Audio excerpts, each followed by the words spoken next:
Nobody's fault but mine.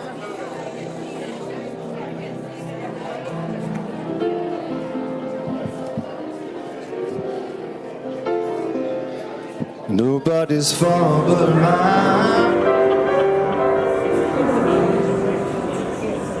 If I die, my soul gets lost. It ain't nobody's fault. It ain't nobody's fault.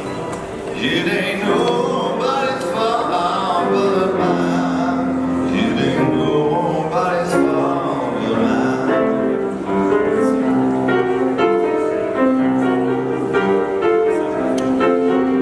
Nobody's fault but mine. No, no. Nobody's fault but mine. If I die, my soul get lost. It ain't nobody's fault but mine. My mama taught me how to sing. My mama taught me how to sing. If I die, my soul get lost. It ain't nobody's fault but mine. No, no, no, no, no, no. Nobody's fault but mine. Nobody's fault but mine.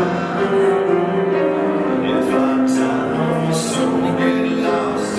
It ain't nobody's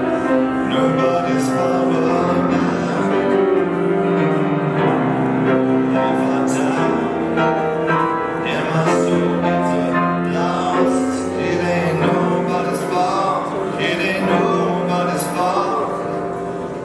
It ain't nobody's fault but mine. It ain't nobody's fault but mine.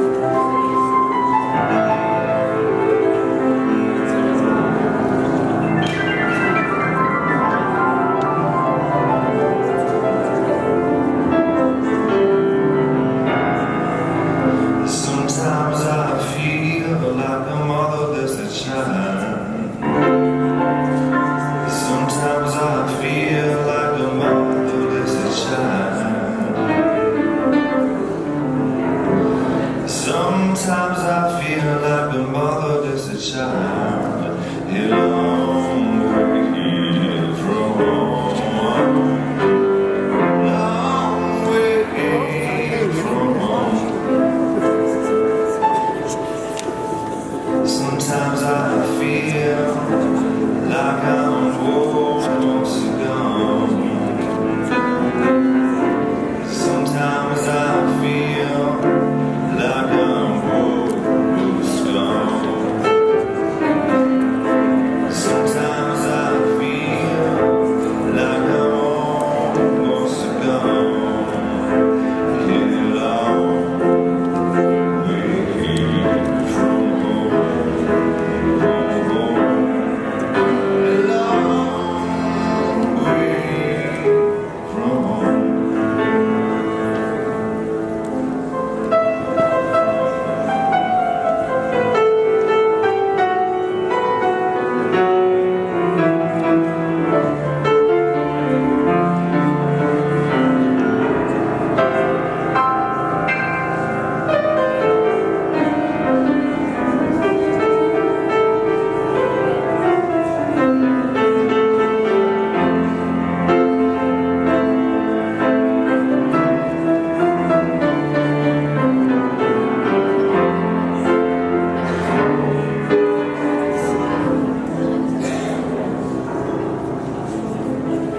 Sometimes I feel like a motherless child. Sometimes I feel like I'm bothered as a child. Sometimes I feel like I'm bothered as a child. Long way from home, long way from home.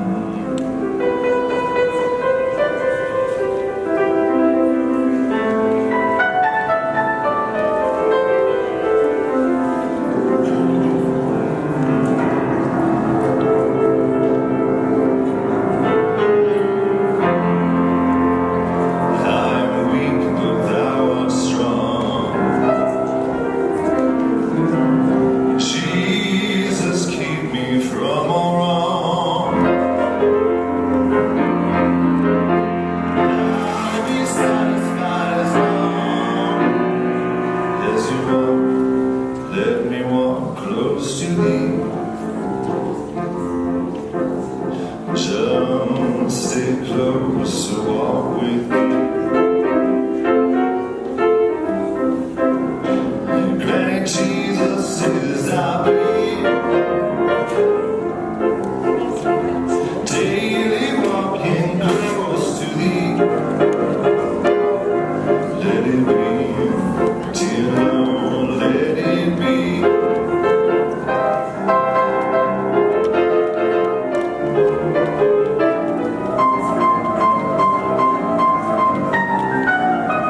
yourself. Oh, I said you got to stand it by yourself.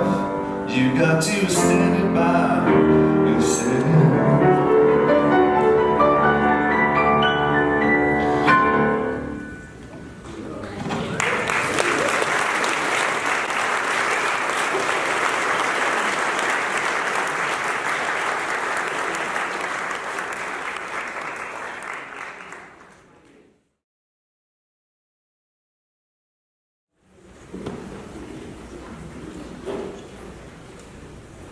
Good afternoon. I am Pastor Liz Miller, and I want to welcome you to Edgewood United Church.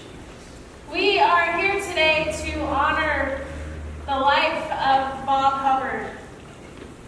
We are here today because to know Bob was to know love and kindness and brilliance and friendship. Bob was a longtime member and leader here at Edgewood, and him and Joanne were often the very first people to introduce themselves to new folks and make them feel welcome. Almost everybody has a story about meeting Bob and Joanne and how, oh, I met them and then this place felt like home. So today we want to extend the same hospitality to everyone who is visiting his beloved church, especially if you are in this space for the first time. We want you to know that no matter who you are or where you are on life's journey, you are welcome here. Our celebration of Bob's life is truly a celebration. We rejoice with gratitude for the impact that Bob made in the world and in each one of our lives. Today we will hear stories and memories from some of the most important people in Bob's life, knowing that we could tell 300 stories and have 300 people come forward. We will hear some of the music that inspired Bob and gave him strength throughout his life. And we will wrap the Hubbards in our loving support. Joanne and Kristen and Matt.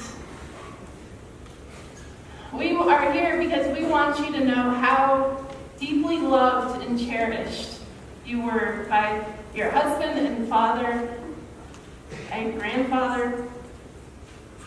Bob was known for his laughter and humor.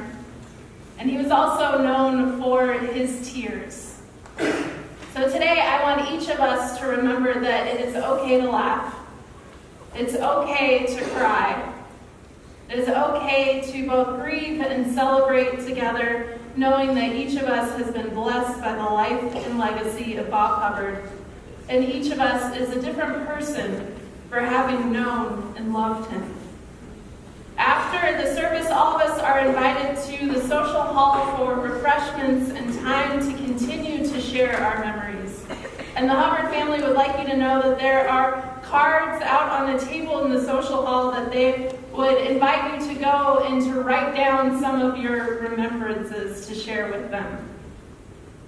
As we enter into worship, I'd like to welcome forward the Earl Nelson Singers to carry us into this time and space through song.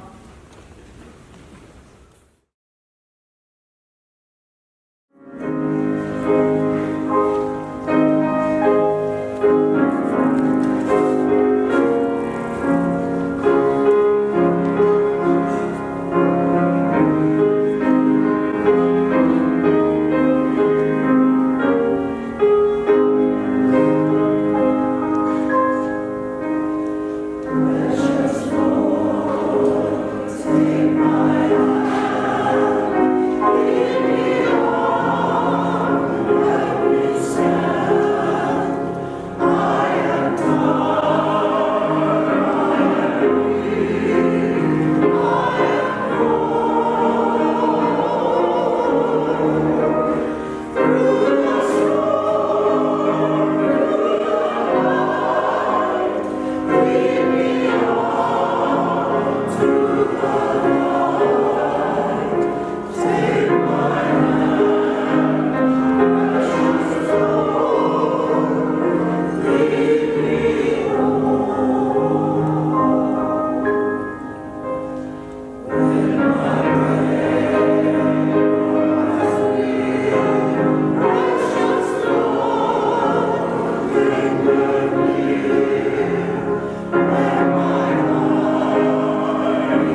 together in our call to worship. For everything there is a season. A time for every matter under heaven. A time to be born and a time to die. A time to plant and a time to pluck up what is planted. A time to mourn and a time to dance. A time to weep and a time to laugh. A time to keep and a time to throw away. A time to be silent and a time to speak. God has made everything suitable for its time. God has put a sense of past and future into our minds. God has done this so that all should stand in awe before creation. Whatever God does endures forever. I invite us to rise in body or in spirit as we join together in singing our hymn printed in your bulletin, How Can I Keep From Singing?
Your grace has brought us to this point and will lead us on.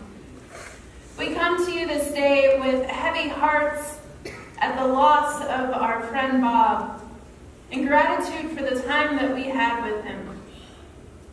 We come to this service not ready to let go, yet knowing we must. Help us to be alive to your presence so that it may enfold and comfort us. For in your presence there is always life and truth, steadfastness and love. Sustain us with faith for this day and for all the days that are to come. Grant each one of us the peace and consolation of your love as we pray together, using the words Jesus taught his disciples, saying, Heavenly Father, Heavenly Mother, holy and blessed is your true name. We pray for your reign of peace to come. We pray that your will be done. Let heaven and earth become one. Give us this day the bread we need. Give it to those who have none. Let forgiveness flow like a river between us, from each one to each one. Lead us to holy innocence.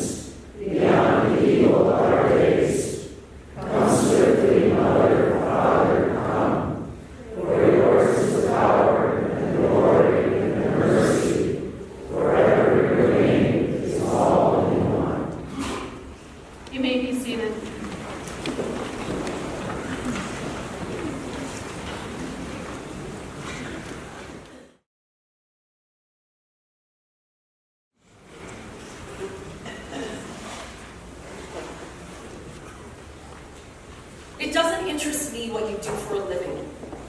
I want to know what you ache for, and if you dare to dream of meeting your heart's longing. It doesn't interest me how old you are.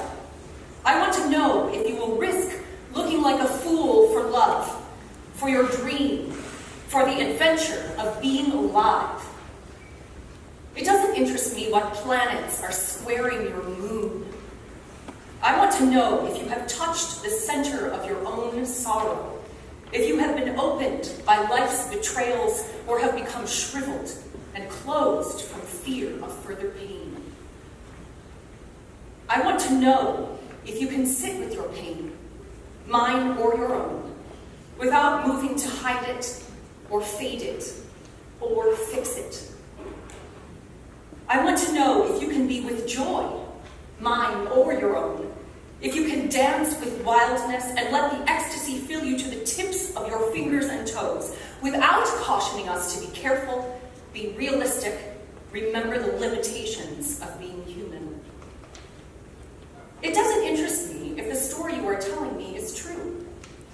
I want to know if you can disappoint another to be true to yourself, if you can bear the accusation of betrayal and not betray your own soul, if you can be faithless and therefore trustworthy.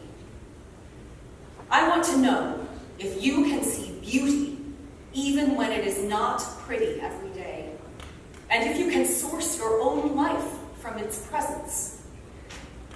I want to know if you can live with failure, yours and mine, and still stand at the edge of the lake and shout to the silver of the moon, yes! It doesn't interest me to know where you live or how much money you have. I want to know if you can get up after the night of grief and despair, weary and bruised to the bone, and do what needs to be done to feed the children.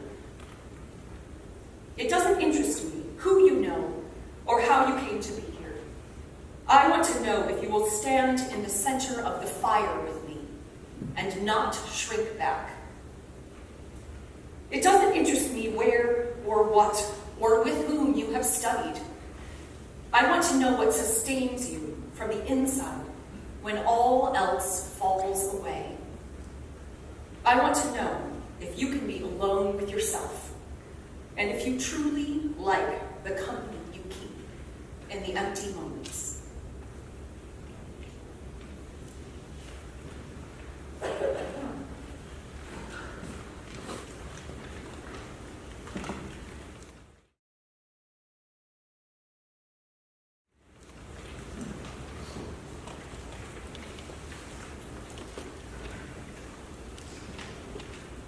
On behalf of my mother, my sister, myself, and everyone in the family, we would like to thank all of you for coming today. Thank you as well for your support these past several years as Dad's health deteriorated due to Parkinson's disease. He really appreciated your calls and visits. Special thanks to John and Peggy Hopkins and Mickey Yang for driving my parents around the country to visit family and go to our concerts and musicals. Dad lived a very full life. He loved his work at Michigan State, his racing community, his friends, church, and family. Dad dreamed big, truly believing anything was possible and expecting great things from all of us. As a kid, I thought of him as larger than life, and by example, he taught me to believe that I could do anything I set my mind to. Dad didn't overlook anyone, and certainly wasn't shy, always being the first to break the ice by introducing himself anywhere and everywhere he went. I remember one time we were at a pub in Wales in the middle of nowhere trying to leave. But as usual, Dad was having a very long conversation by the bar. It turns out his new friend lived in the same house Dad and his brother Bill grew up in Champaign-Urbana. It really was a small world after all with Dad around. I'm astounded at all the people who have told me stories of Bob inspiring and guiding them, generously helping out the young and the old with his time and resources. Dad saw our potential and truly believed in all of us, even more than we believed in ourselves. You have to be lost to find yourself was one piece of advice Dad offered me. He really spent the time to think carefully about whatever question or challenge crossed his path. I remember Dad actually saying many times that the question is more important than the answer. Mom.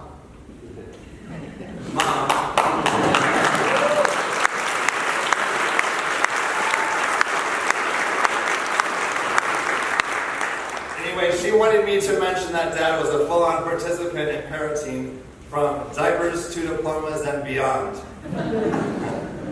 His child-rearing motto was, say yes, unless there's a really good reason to say no.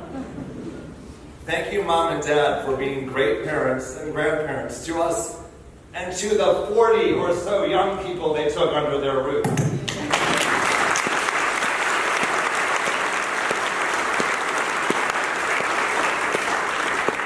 It wasn't easy seeing Dad get sick and become a shell of his former self.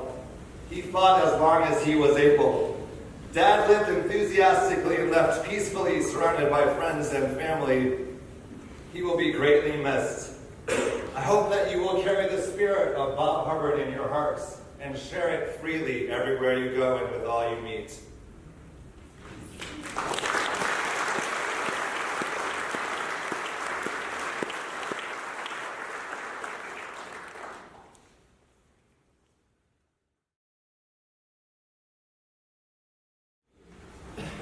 Hi, I'm Matt. Very nice words.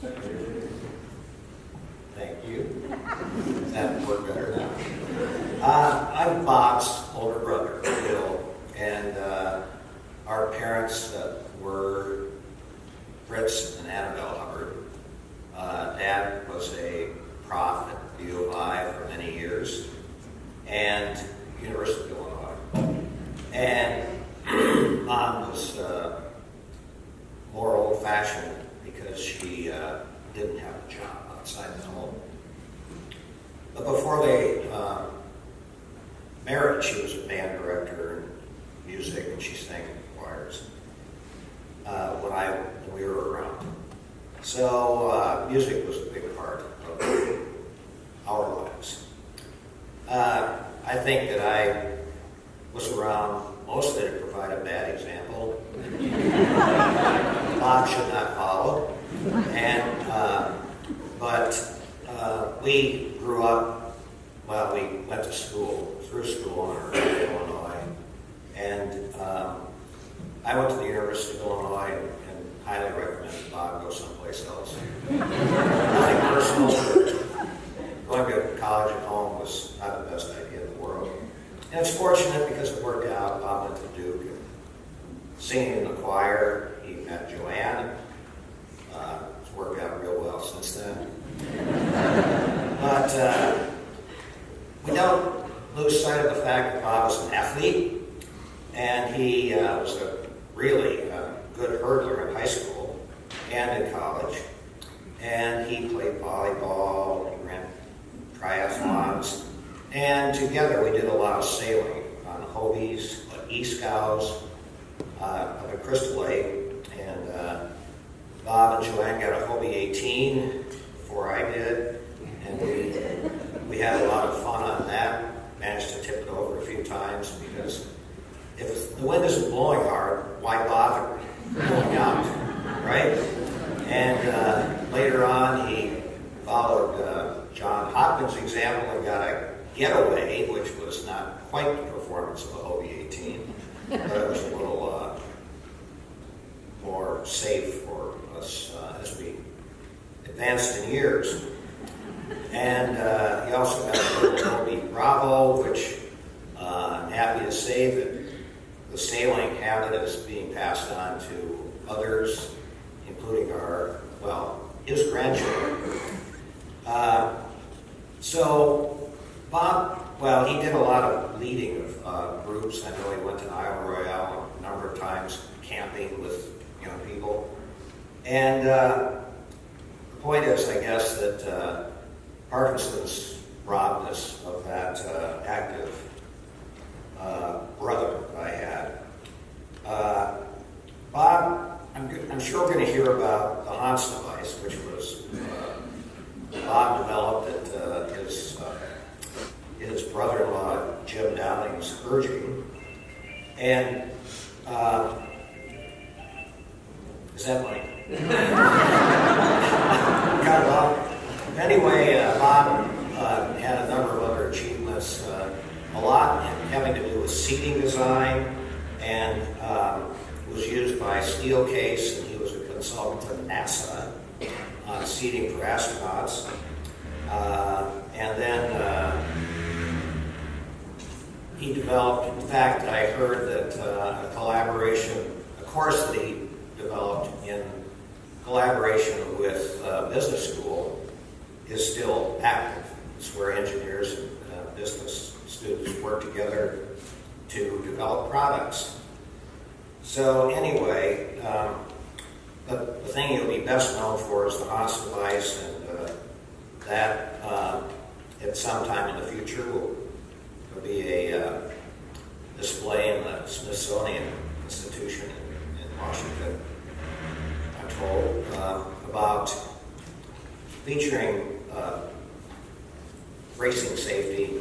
I don't know exactly what it is. I'm sure that, I know what racing safety is. But I guess the point is that even though Parkinson's robbed us of the active person that Bob was, he still put a lot of heart and soul into his community and this church in particular. So that's about what I have to say. And I'm just sorry that Bob's gone, but he's kind of been this for a long time. So anyway, thank you.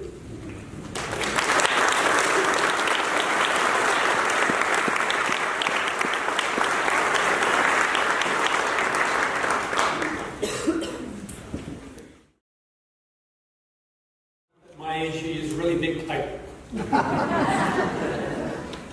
I met Bob in first grade in 1949. And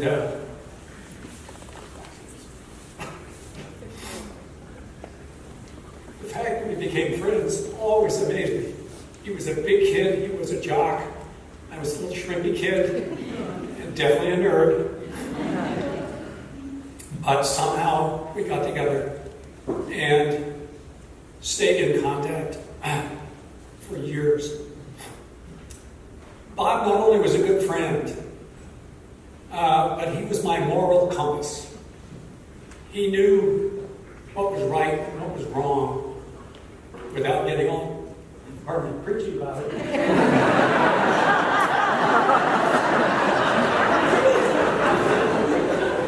And I looked to him as an example of how I should behave and had insights into what I should think and what to expect.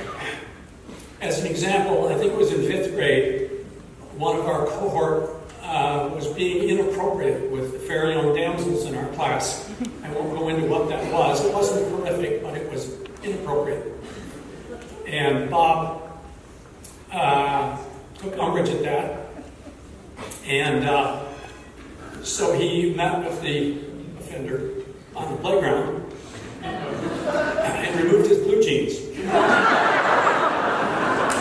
leaving him in his Roy Rogers underwear. And by that time, all of Bob's friends had formed a circle around this so that the authorities were not aware that this was going on. And this was done with wrestling. No blows were landed, no injuries were caused. And when the job was done, Bob got up, gave him a hand, lifted him up, whispered something in his ear, gave him back his breeches, and then we all stood around in a circle until he was ready to view the public again. And that was, I think, the kind of thing that Bob would think of doing when he saw something that wasn't right. And to the best of my knowledge, it really worked. The whole thing took only 90 seconds. And here I am, 65 years later, still talking about it. Bob played football in high school his first year, and we had a coach who was, words like certifiable come to mind. And his philosophy was if you weren't bleeding and hurting at the end of practice, then you weren't putting your heart into it, and you had to do more, and do harder. And Bob said, "That's nuts." And this was before what we now know about chronic traumatic encephalitis. So he quit football, and I thought, well, there's the end of his social status and stuff. Nobody cared. Everybody agreed he was right.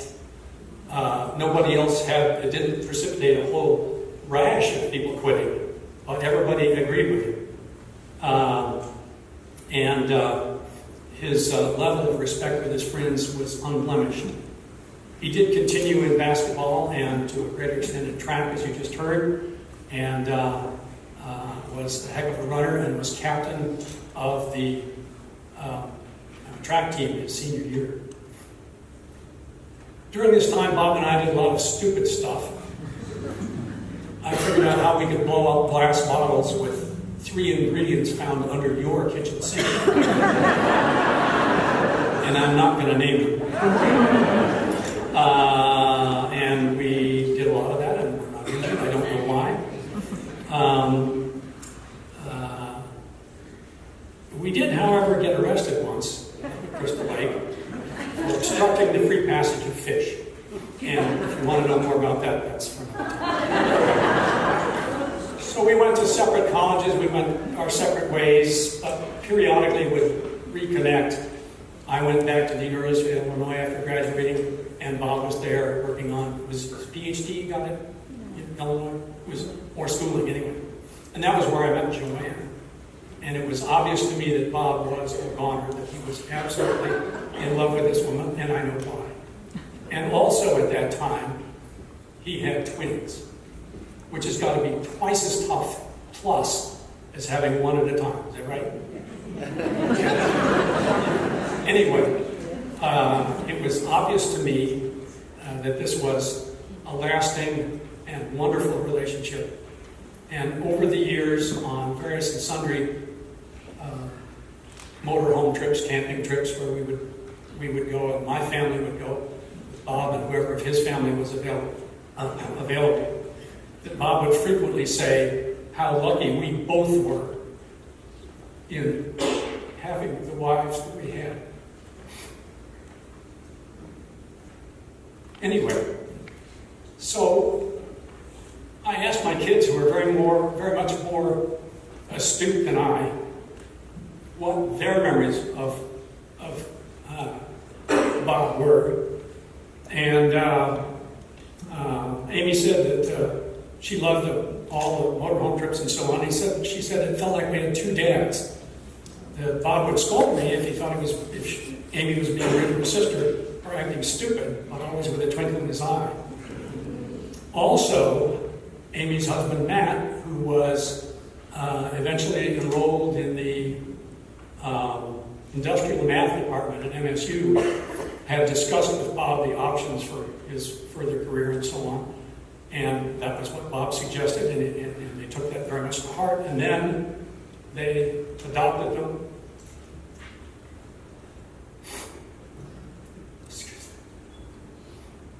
Into their home, as they had so many other kids.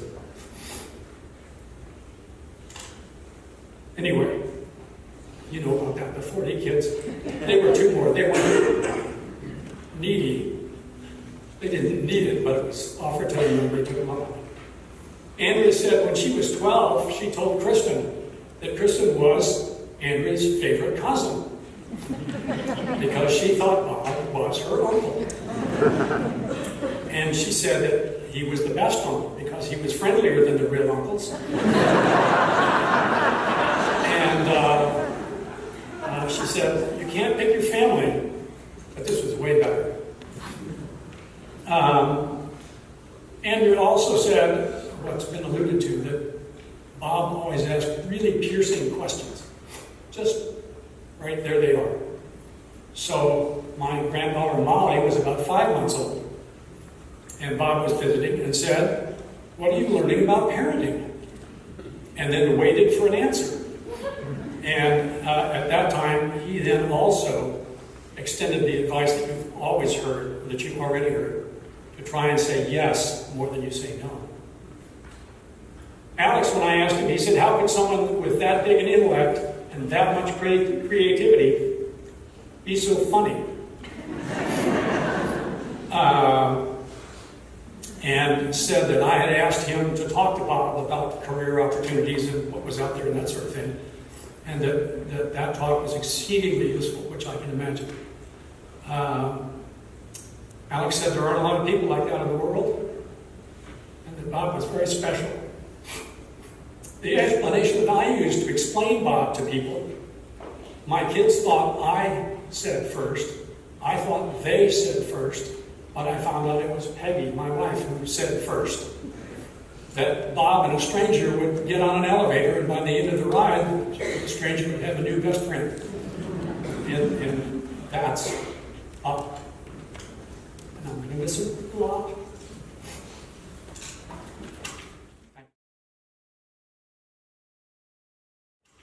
Thank you.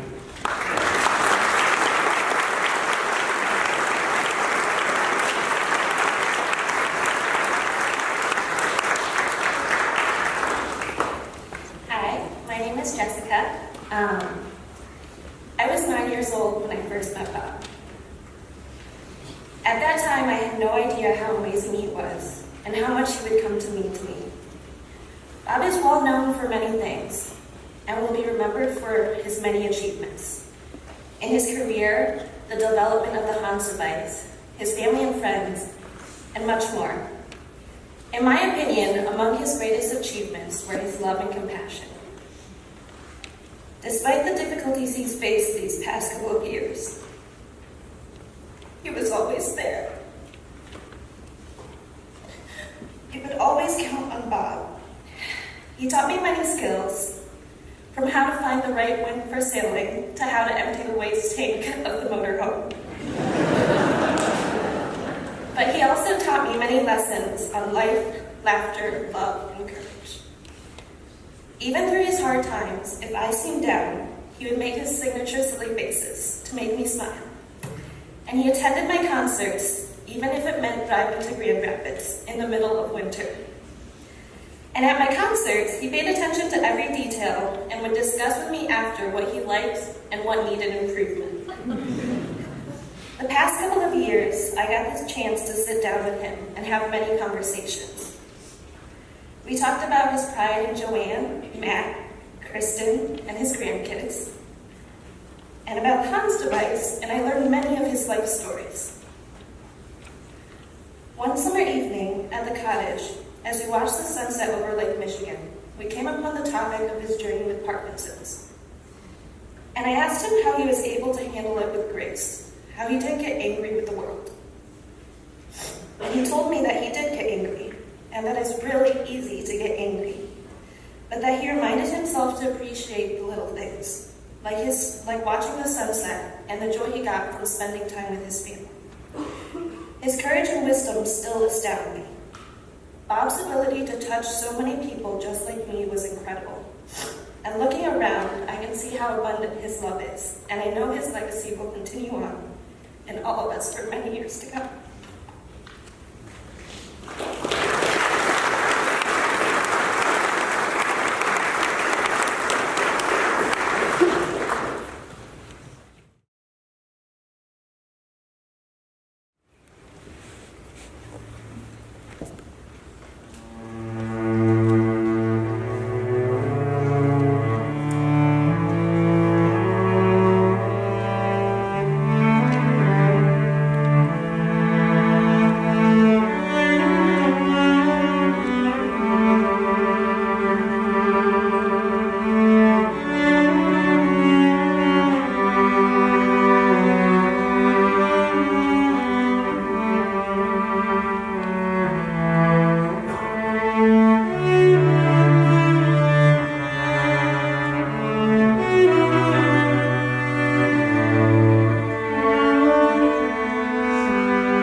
Vermont connection.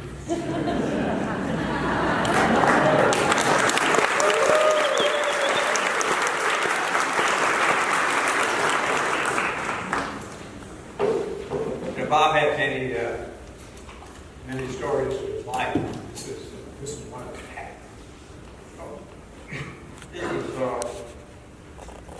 He was my partner in the early 80s in this business. He talked about how to prevent drivers from having basilar skull fractures. And it's amazing that we got along. We still got along at that point, because one time when he was coming to races with me when we were up in this part of the country, we let him be a fueler in the back of my car. And I came into the pits, and he put the plunger in, and half the gas came out, and it covered it. And I thought, that's it, he's never coming to another race. But they took him over and washed him off, and he continued.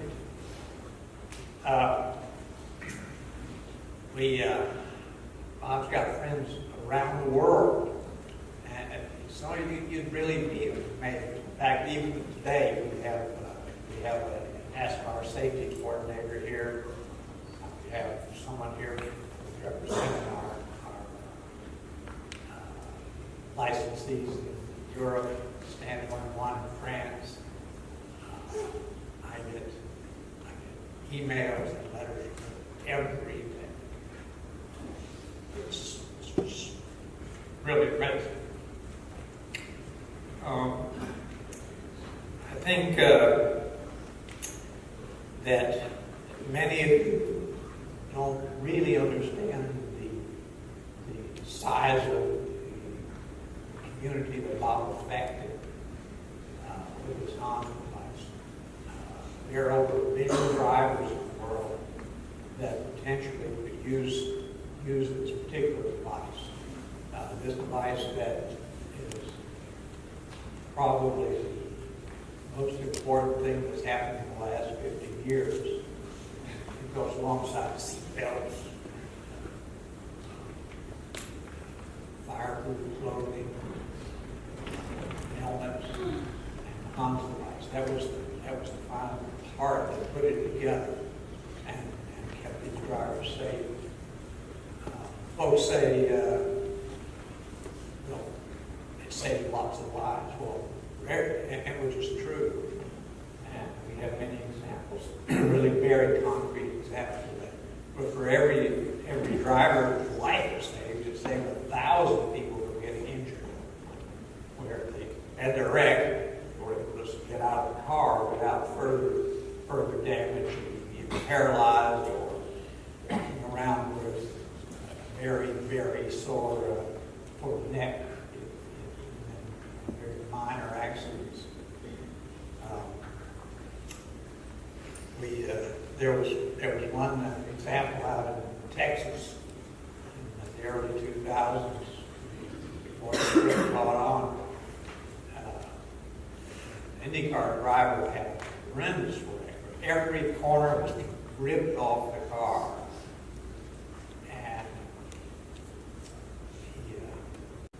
He hit the wall twice. It was a wreck. That's a fatal wreck you're looking at. And he got out of the car, and the next day, as he came back from the hospital, being checked out, and talked to Terry Trammell, the Indianapolis car driver. He said, "Doc, so, where the seat belts go over the Hans device right here, my chest is sore." Well, why? He said, "Because you're alive."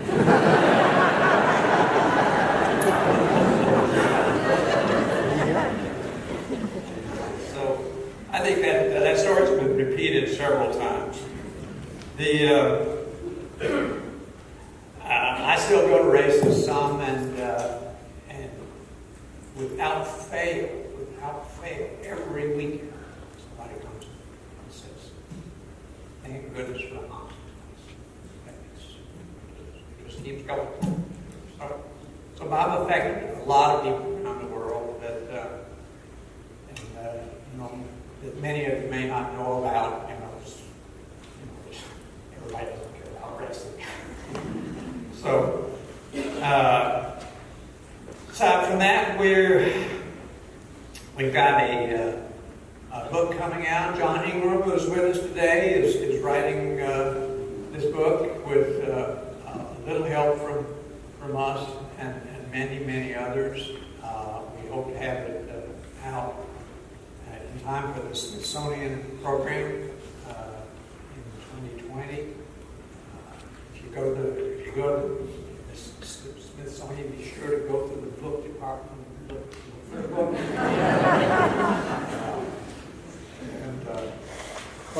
And I'd like to point out that none of this would happen if Grant had agreed to marry Bob. What a life!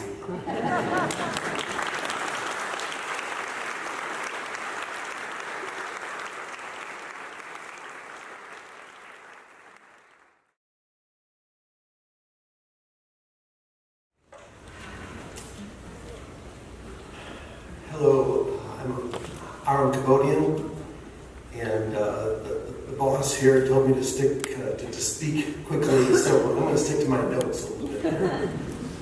My memories of Bob go back to 1983, when we sang together in this sacred space, and in the choir room in the basement, where he began to retrain me in how to be silly. Over the years, Bob reminded me to stay in touch with my silly side, to resist the powers of grumpiness, which he saw as the dark side. One quality I always admired in Bob was his balance. He was proud, but he could also be quite humble.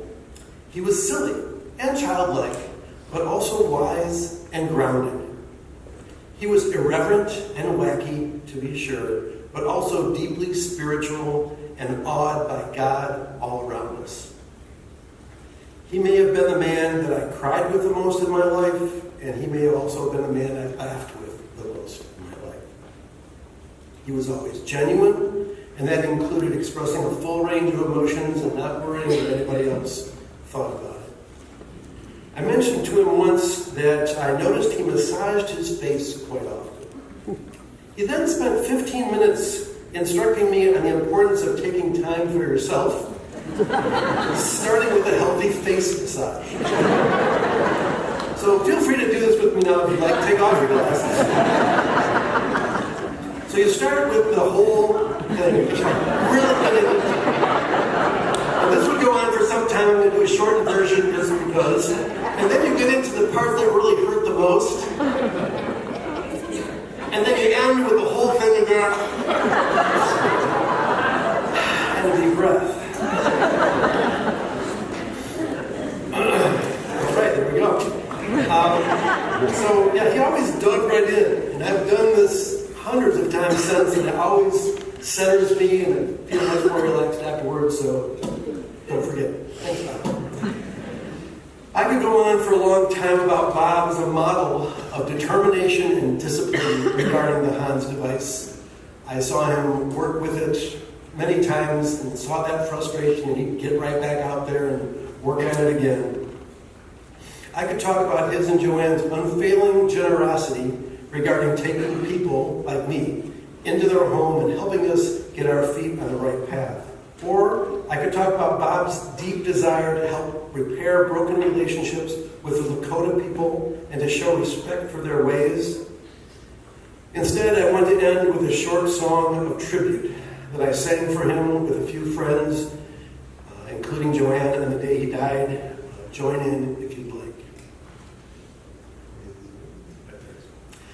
It's in every one of us to be wise.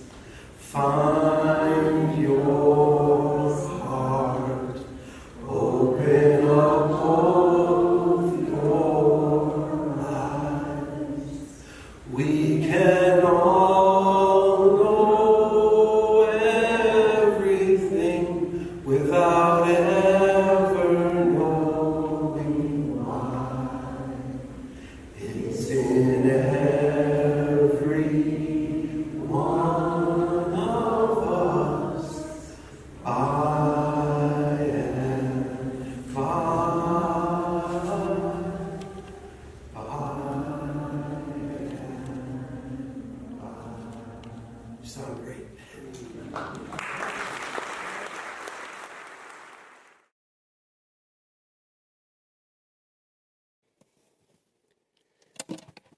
Bob Hubbard and I connected in the autumn of our years. About the time it becomes handy to have a buddy who uses the same size battery in his hearing aids. We traveled to missions together, sang in the choir, played in the New Horizons band, followed Spartan sports, and watched a lot of movies. At the start of this year, Bob requested a group to provide emotional support with the mounting challenges of life. 3 of us from the group were with Bob in his last hour.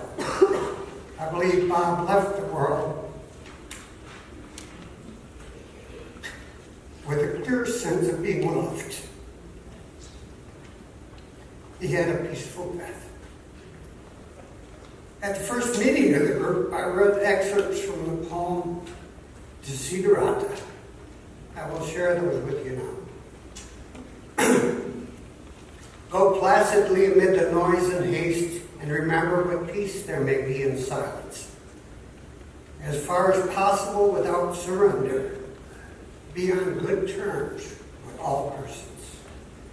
Speak your truth quietly and clearly, and listen to others, even the dull and ignorant.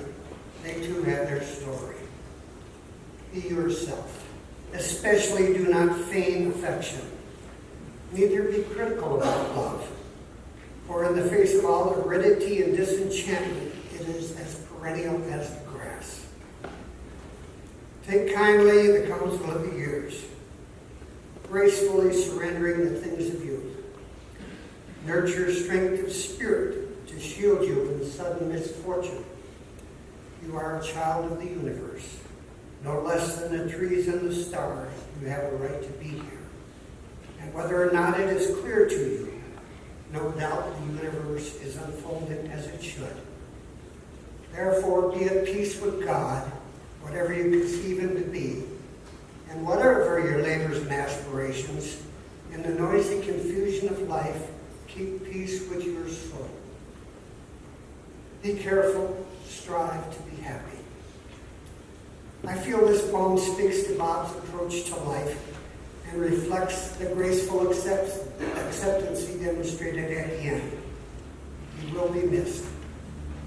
So long, old pal. It's been good to know you.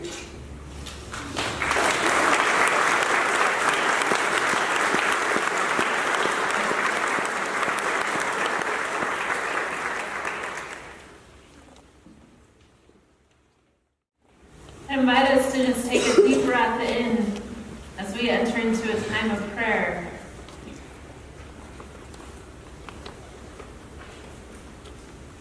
Dear God, we have heard your promise that nothing can vanquish life, not even death. And so with every laugh that we have shared, every tear that has fallen down our face, every memory that has surfaced, we give thanks for Bob's light and his love that will never be extinguished.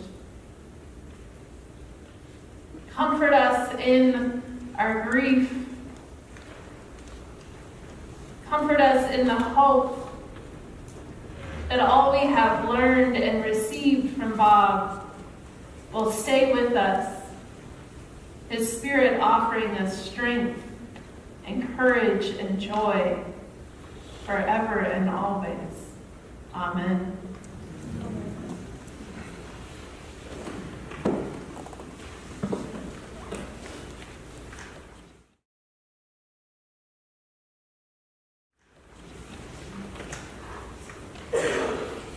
Just wanted to say very quickly before I sing, people have said, "What? You're going to sing?" Because we all know how hard it is to sing and cry at the same time, but since Bob loved to sing, and he loved to cry, and he'd be really mad if I didn't. We're going to give it a shot, so please feel free to sing and cry with me. Here we go. Some days worry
Some days more than make you glad.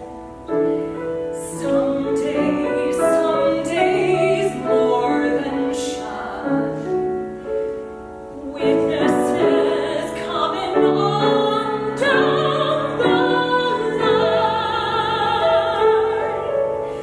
Witnesses coming on down the line.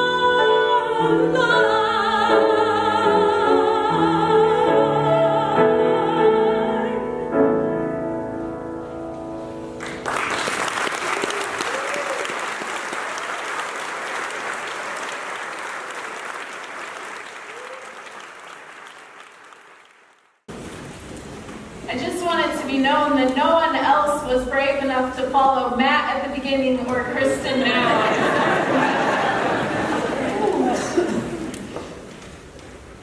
So I did not know Bob as a child when he was so active and hyper that he earned the nickname Down Boy. I didn't know Bob as a young man when him and Joanne were first building their foundation of a true equal partnership. I didn't know Bob when he was a teacher and mentor or an engineer developing incredible life-saving devices. I didn't get to go sailing or skiing or scuba diving with Bob, although I wish I had. I've only known Bob for 3 years. A time in his life when Parkinson's disease was a daily reality and struggle. Now, oftentimes when we think of illness, we think of someone's life as getting narrower. And it's true that there were fewer things that Bob was able to do in these final years, but I wouldn't describe it as a narrowing. I would describe it as deepening his life. In the time that I've known him, Bob focused in on the things and the people that were most important to him. And he went even deeper in his love and appreciation and gratitude for them than he had in his already gratitude-filled life. He was always quick to tell his friends and his community that he loved them and valued their support and care. At church, even when speaking had become a struggle, Bob worked to make sure that his voice was heard in meetings, in leadership gatherings, to point us toward our fundamental values of hospitality and inclusion and love for all people. He made time to explore his faith, asking hard questions, singing the songs that brought him comfort, and listening for how God was calling to him in this chapter of his life. And he spent his energy on his family, especially in building relationships and making memories with his beloved grandchildren. I had the gift of pastoring to Bob these last few years, and occasionally he would ask if we could get together and talk one-on-one. And in these conversations, we talked a lot about dying, about life after death, and especially about legacy. It's not often enough that I get to hear directly from someone what they want their legacy to be, but Bob was able to articulate it beautifully. And he had 2 hopes. His first hope was that he would be remembered for the ways that he helped people. He worked hard in his career and was proud of that, but was mostly glad to have made a difference in people's lives, both his students and his colleagues, as a mentor and in the racing community. He loved helping and connecting with people around him. And I would say that especially included his church, where you can find him here most days of the week lending a hand. One of the things that kept him fighting through Parkinson's disease was knowing that he wasn't alone in his struggle, and that perhaps his experience would make an impact on someone else. Connecting with others around him, no matter who they were or how they had met, was an important part of Bob's life and one of the greatest parts of his legacy. He led with his heart wide open to everyone that he encountered. And for that, we will learn from him and honor him by trying to do the same. Bob's second hope for his legacy was that his family would know how wildly in love he was with each one of you. There would have been no Bob without Joanne by his side, a partner, a co-parent, and eventually a caregiver. Joanne, he called you his balance, his source of strength, his inspiration, and his equal. It's rare to meet someone who has such profound respect and appreciation for who their spouse is, in their relationship and in the world. And he never tired of your humor and your love for the life that you had built together. His love was full of gratitude for all that you are and for your devotion to him, especially these last years. And Matt and Kristen, your dad used to tell me how proud of you he was, which we know he told everyone. But he was quick to clarify it wasn't what you had done or accomplished. It was the type of people that you had grown into. And it's your commitment and your love for your own children. He hoped that this family that he and Joanne built would continue to grow its legacy of love and support for one another. His pride was founded in an unwavering support and gentle love of you as individuals and as a collective family. Bob was not someone who lived at the surface of life just breezing by. He went deep with his friendships, his career, and his family. And that is a legacy that will continue to shine for generations to come, reminding each of us that knew him that compassion and generosity, both of our time and our spirit, is the life that we are each called to. So may we honor Bob's life and the legacy he leaves us today by going deeper in love, deeper in helping others, and deeper in gratitude. Amen.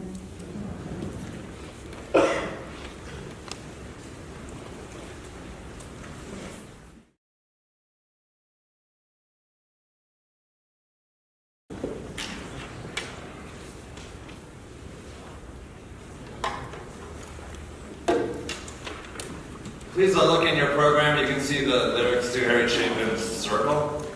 And we want you all to sing along in the key of G. Or whatever key you want. 2, 3, 4. All my life's a circle. Sunrise and sundown. The moon rolls through the nighttime till the daybreak comes around. All my life's a circle, and I can't tell you why.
seasons spinning round again, the years keep rolling by.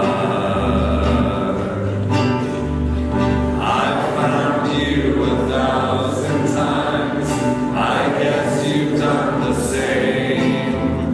But then we lose each other, it's just like a children's game. And as I see you here again, the thought runs through my mind. Our love is like a circle, let's go round one more time. Come on everybody, here we go. All my life's a circle, sunrise and sundown. The moon goes through the nighttime until the daybreak comes around. All my life's a circle, but I can't tell you why. The seasons spinning round again, the years keep rolling by. The seasons spinning round again, the years keep rolling by.